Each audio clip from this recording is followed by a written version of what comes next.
आप सभी लोगों को मेरा मैत्रीपूर्ण नमो बुद्धाय जय भीम।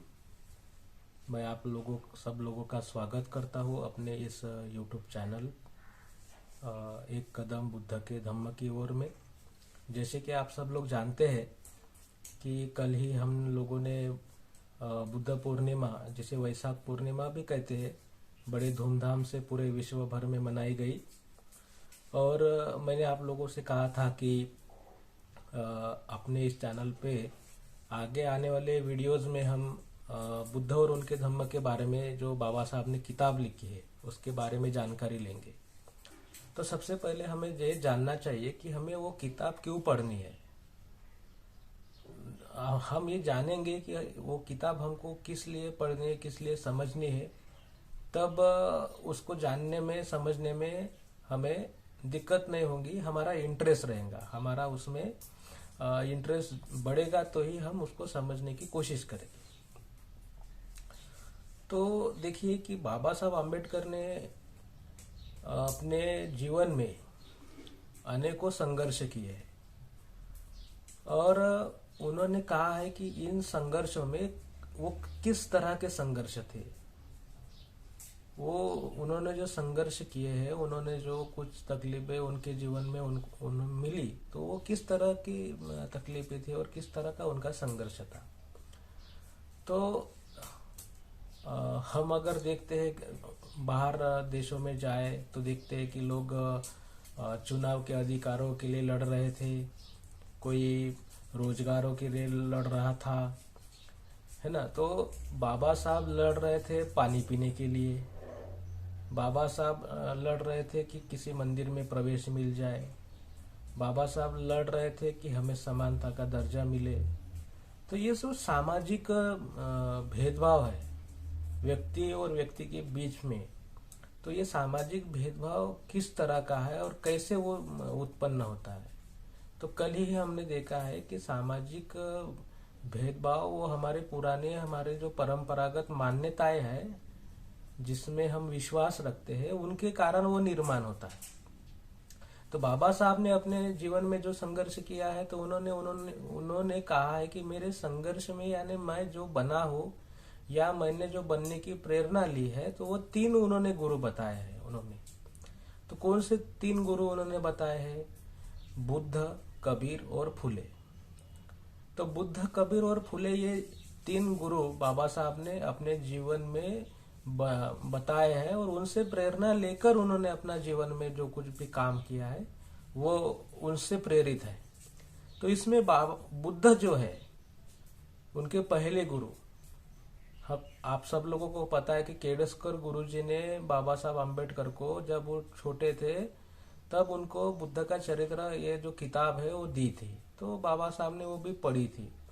और तो बुद्ध ने अपने जीवन में सिद्धार्थ अवस्था में, यानी जब बुद्ध भी छोटे थे, सिद्धार्थ थे, तो उन्होंने भी उनकी अवस्था में, उन्होंने बचपन में जो कुछ देखा, तो उन्होंने कुछ सवाल पूछना शुरू किए अपने माता पिता से, अपने परिवार के लोगों से। जब वो देखते थे कि हमारे खेत में मजदूर है और वो उनके शरीर पे कोई कपड़ा भी नहीं है, बहुत ही कम कपड़े हैं, और वो कष्ट कर रहे हैं, मेहनत कर रहे हैं वहां पे, तो उनकी ऐसी स्थिति क्यों है और हम इतने बड़े महलों में रहते हैं और वो लोग झोपड़ी में क्यों रहते हैं। तो ये सामाजिक जो विषमता हमें दिखती है, उसके बारे में सिद्धार्थ ने भी बचपन में ही सवाल करने शुरू कर दिए थे। तो इस ऐसे एक आइडियोलॉजी जो व्यक्ति है, उनको अगर अपन गुरु मानते हैं, तो सहज भाव है कि हम भी सवाल करना शुरू करेंगे हमारे मान्यताओं के खिलाफ। हमारे सवाल करेंगे या हमारे जो सोच है वो किस तरह से प्रासंगिक है, किस तरह से योग्य है या अयोग्य है, तो उसको खोजने का, उसको सवाल करने का हम प्रयास करते, कोशिश करते। तो इसी माध्यम से भीमराव अंबेडकर यानी बाबा साहब ने भी जब अपनी स्थिति की इतर जो लोग हैं उनकी स्थिति से तुलना की तो उनको भी लगा कि हम मनुष्य है, लेकिन हमें हमें जो जीवन जीने का दर्जा है वो कम है। तो क्या वो दर्जा किस लिए कम है? यानी किसी में बुद्धि की कमतरता है, या किसी का जो जो जन्म है वो किसी के यानी दर्जा डिसाइड करने के लिए, वो उसका जो सामाजिक स्थिति है उसको डिसाइड करने के लिए उसका जन्म ही काफी है क्या? किसी जाति में उसका जन्म हो गया तो वो कम हो गया? तो ये ऐसे सवाल उन्होंने सोचना शुरू कर दिए। तो उन्होंने देखा कि नहीं, ऐसा नहीं है। हम सोचते हैं ऐसा कि वो इस जाति में जन्मा है, वो उस धर्म में जन्मा है तो वो उस जाति का हो गया, उस धर्म का हो गया, अलग हो गया। वो उस देश में जन्मा है तो वो उस देश का हो गया। तो हम व्यक्ति को व्यक्ति की तरह नहीं देखते। हम व्यक्ति को जब देखते हैं तो अगर किसी व्यक्ति से हम मिलते हैं तो हम उसका नाम पूछते हैं, उसका जाति धर्म पूछते हैं, गांव पूछते हैं, कौन से शहर से आया, कौन से देश से आया है, और उसके बाद वो व्यक्ति का हमारे मन में क्या दर्जा रहेगा हम वो डिसाइड करते हैं। और इसी के कारण व्यक्ति व्यक्ति से दूर होता जाता है, और ये व्यक्ति व्यक्ति से दूर होते जाना ही समस्या का मूल कारण है, भेदभाव का मूल कारण है। तो इसी बात को ध्यान में रखते हुए बुद्ध ने अब हमें क्या शिक्षा दी है कि व्यक्ति ने व्यक्ति के साथ में किस तरह का व्यवहार करना चाहिए और हमारी सोच किस तरह से बदलनी चाहिए, ये बुद्ध ने हमें समझाया है। बाबा साहब आम्बेडकर हो या सम्राट अशोक हो, इनकी भी जो सोच है वो बुद्ध के विचारों से प्रभावित हुई। और सम्राट अशोक जो चंडाशोक के नाम से जाना जाता था, तो उसकी सोच में इतना परिवर्तन हो गया कि जो शस्त्र लेके हजारों लाखों लोगों की हत्या करता था, तो उसने अपने खुद के 2 बेटे, एक बेटा और एक बेटी, है ना, महेंद्र और संघमित्रा, इन दोनों को संघ को यानी बुद्ध के संघ को दान कर दिया। उनको भिक्षु बनने के लिए प्रेरित किया। तो जो व्यक्ति आसक्त होकर लाखों लोगों की हत्या करना चाहता था, जिनके लिए करना चाहता था, उसने उनको ही संघ में प्रविष्ट करा दिया। तो ये जो परिवर्तन है कि व्यक्ति में मूलभूत परिवर्तन कि यानी भेद क्या हो गया, मेरा परिवार और बाकी का लोग, उसने क्या देखा कि मेरा सुख और बाकी के लोगों का दुख। यानी जब मैं कब सुखी होऊंगा, जब जो बाकी के लोग हैं वो दुखी होंगे, उनकी सारी संपत्ति मेरी होंगी, सारे विश्व पे मेरा राज्य होगा तब। तो जब उन्होंने धम्म के बारे में समझा, पढ़ा, तब उनके मन में जो परिवर्तन हुआ, है ना, तो वो जो चंडा अशोक था जिसमें आसक्ति और दुख, ये घृणा भरी थी और लोभ था, तो वो परिवर्तित हो गया मैत्री में। तब उसको समझा कि नहीं, जो अपन सोच रहे कर रहे हैं वो गलत है। तो फिर उसमें परिवर्तन होने के बाद में उसने अपनी उसी शक्ति का, जिस शक्ति को वो इंसानों के कत्लेआम में खर्च कर रहा था, तो उसी शक्ति का, उसी राज्य सत्ता का उपयोग उसने जन कल्याण के लिए करना शुरू कर दिया। और बुद्ध के धम्म को भारत में ही नहीं अपितु पूरे विश्व में प्रसारित करने का कार्य किया। 84,000 विहारों की निर्मित भारत में की। पशु के लिए रास्तों पर बड़े बड़े से हौद बनाए जिसमें पानी रहता था उनके पीने के लिए। पेड़ लगाए रास्ते के आजू बाजू में, लोगों को छाव मिले, जो राहगीर है उनको छाव मिले। अस्पताल बनाए पशु के लिए, यानी पशु भी स्वस्थ रहे। तो यह देख सकते हैं कि कितना परिवर्तन है। तो बुद्ध के विचारों के कारण है।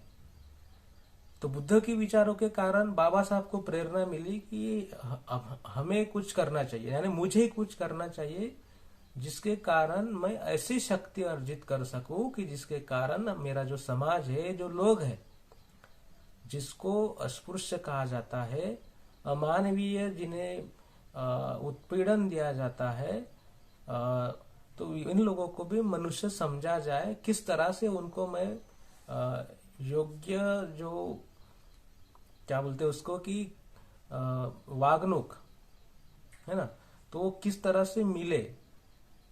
तो इसके बारे में बाबा साहब ने बुद्ध से प्रेरणा ली और उन्होंने अपने आप को झोंक दिया पढ़ाई करने में, हल ढूंढने में।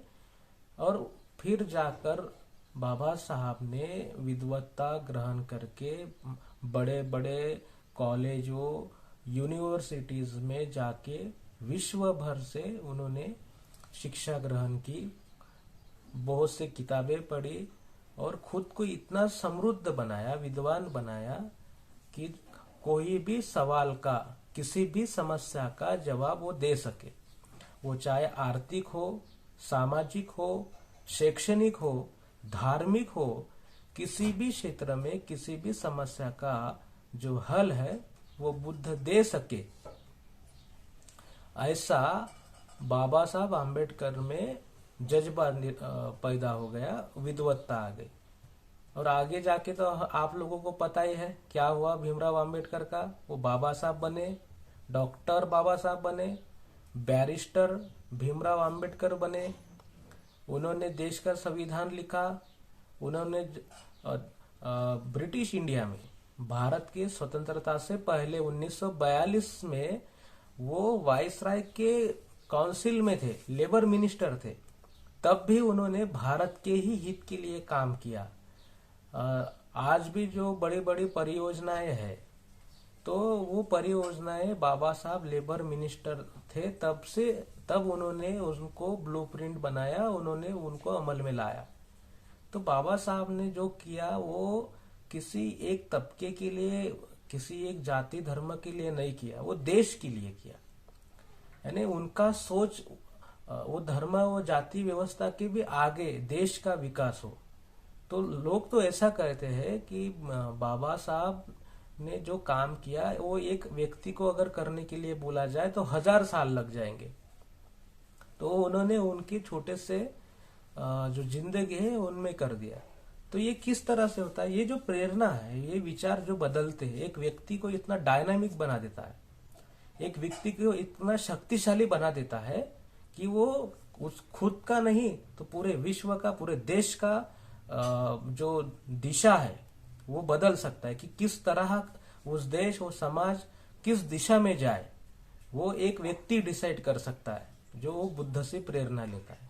तो इसीलिए ऐसा क्या बताया है बुद्ध ने, ऐसे कौन सी प्रेरणाएं बाबा साहब ने ली है, बुद्ध की शिक्षाएं क्या है, इन सब के बारे में जानकारी बाबा साहब ने बुद्ध और उनका धम्म, ये जो किताब लिखे है उसमें दी है। तो क्या हमें वो किताब नहीं पढ़नी चाहिए? जरूर पढ़नी चाहिए। अगर बाबा साहब बुद्ध से प्रेरणा लेकर हमारे देश को उन्नति की ओर ले जा सकते हैं। सम्राट अशोक जो एक ऐसा व्यक्ति था, चंडा अशोक करके उनको जाना जाता था, तो वो प्रियदर्शी हो गया, मुझे सबका प्रिय हो गया। तो इतना परिवर्तन उन दोनों में हो गया। अंगुलीमाल, अगर बुद्ध के जीवन में हम जाएंगे, उनके धम्म को समझेंगे, उनके समय में घटी हुई घटनाओं को देखेंगे, तो उन्होंने बहुत से लोगों का परिवर्तन किया है। अंगुलीमाल एक बड़ा डाकू हुआ करता था और बड़ी शक्ति थी उसमें, उसको भी बुद्ध ने परिवर्तित कर दिया। तो ये सब परिवर्तन अगर बुद्ध करते हैं और वो परिवर्तित व्यक्ति आगे जाके बहुत कुछ अकेले ही समाज में परिवर्तन लाता है, तो क्या हम नहीं चाहते कि हमें भी ऐसा परिवर्तन आए और हम भी कुछ ऐसा, एक ऐसे व्यक्ति बने जो समाज में गतिरोध नहीं तो समाज को विकास की ओर लेने वाला व्यक्ति बने। तो इसीलिए हमको बुद्ध के बारे में जानना चाहिए। और बुद्ध के बारे में कौन अच्छी तरह से समझा सकता है? बुद्ध के बारे में वही अच्छी तरीके से समझा सकता है जिस व्यक्ति को हम अपने भारत का शिल्पकार कहते हैं। भारत के घटना का शिल्पकार, आधुनिक भारत के निर्माता हम ही नहीं तो सभी लोग जो भारत के नागरिक है, भारत के नागरिक ही नहीं तो विश्व के लोग, बराक ओबामा जिनके बारे में कहते हैं कि डॉक्टर अंबेडकर अगर हमारे देश में पैदा हुए होते तो हम उनको सूर्य की तरह पूजते। तो ऐसे व्यक्ति है बाबा साहब अंबेडकर, तो वह उनको बोधिसत्व की उपाधि पूरे विश्व ने दी है। तो उन्होंने बुद्ध के बारे में अपने को समझाया है। तो उनको नजरिया देखिए, बाबा साहब का नजरिए से हमको समझना है।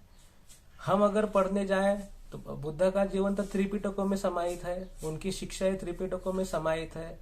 तो त्रिपिटक तो हम पढ़ नहीं सकते, इतने बड़े बड़े वो ग्रंथ है, और हमारी बुद्धि तो सूक्ष्म है, स्थूल है, अभी तो हम उतने विद्वत्ता नहीं ग्रहण कर सकते। तो बाबा साहब ने जो समझाया है, बुद्ध और उनके धम्म, ये किताब लिख के हमें जो दी है, तो उस किताब के माध्यम से हम जान सकते हैं बुद्ध की शिक्षाओं के बारे में, और उनसे प्रेरणा लेकर हमारे जीवन में एक परिपूर्ण व्यक्ति हम खुद को बना सकते हैं। और एक परिपूर्ण व्यक्ति बनने के बाद में हम हमारे समाज को, हमारे देश को जिस दिशा में बाबा साहब लेके जाना चाहते थे, हमारे जो महापुरुष है वो जिस दिशा में हमारे देश को लेके जाना चाहते थे, उस दिशा में लेके जाने का कार्य हमारे हाथों से हो सकता है। और क्यों जरूरी है बुद्ध और उनका धम्म पढ़ना? क्योंकि एक बार यह भी है कि अप्रशिक्षित लोगों के हाथ में अगर सत्ता दी जाए, कोई भी घर की सत्ता हो, देश की हो, गांव की हो, कुछ भी हो, हमारे क्रिकेट टीम हो, या हमारा कोई कबड्डी की टीम हो, या हमारे घर का कोई व्यक्ति हो, या हमारा देश हो, या कोई संगठन हो, अगर उसकी बागडोर एक अप्रशिक्षित व्यक्ति के हाथ में जाती है, किसी के न किसी के हाथ में जानी है, या तो वो अगर अप्रशिक्षित हो, उसको वह सत्ता का उपयोग, वह अधिकार का उपयोग किस तरह से सबके भलाई के लिए करना चाहिए, वो अगर उसको समझ में नहीं आता होगा, तो वो क्या करेगा, भलाई तो छोड़ दीजिए, वो अपने उस अधिकारों का उपयोग वह समाज के, घर के, देश के अहित के लिए, बर्बादी के लिए करेगा। और इसीलिए तो ये उस व्यक्ति ने खुद को किस तरह से ढालना चाहिए, हमें प्राप्त अधिकारों का किस तरह से उपयोग करना चाहिए, इसके बारे में बुद्ध कहते हैं। बुद्ध की शिक्षाएं है, तो ये बुद्ध की पूरी शिक्षाएं बाबा साहब आम्बेडकर, बोधिसत्व विश्व रत्न डॉक्टर बाबा साहब आम्बेडकर ने बुद्ध और उनके धम्म में बहुत ही सरल भाषा में अपने को समझाई है। तो हमें तो सब मिल गया एक ही किताब में, तो हमें अपने जीवन में उस किताब को अवश्य ही पढ़ना चाहिए, एक बार नहीं बार बार पढ़ना चाहिए। क्योंकि देश का जैसे संविधान है और संविधान के ऊपर अपना देश चलता है, तो हम व्यक्ति का क्या संविधान होना चाहिए? बुद्ध और उनका धम्म, ये जो किताब है वो व्यक्ति का संविधान है। तो उस आधार पर हर व्यक्ति ने चलना चाहिए, तब जाके हम एक परिपूर्ण व्यक्ति, परिपूर्ण नागरिक और परिपूर्ण विश्व नागरिक बन सकेंगे। और मानवता के विकास के लिए, विश्व के विकास के लिए हम अपने उस विद्वत्ता का, हम अपने खुद का उपयोग कर सकेंगे। तो आगे हम उन वीडियो को प्रसारित करेंगे इस YouTube चैनल के माध्यम से। बुद्ध और उनका धम्म ग्रंथ के हर एक पहलू को जानेंगे, हर एक विषय को गहराई से समझने का कोशिश करेंगे। तो आपको बने रहना है हमारे इस YouTube चैनल के साथ में, आपको करना है सब्सक्राइब, और जिसके कारण इस YouTube चैनल पर आने वाली सभी वीडियो का नोटिफिकेशन आपको मिल सके।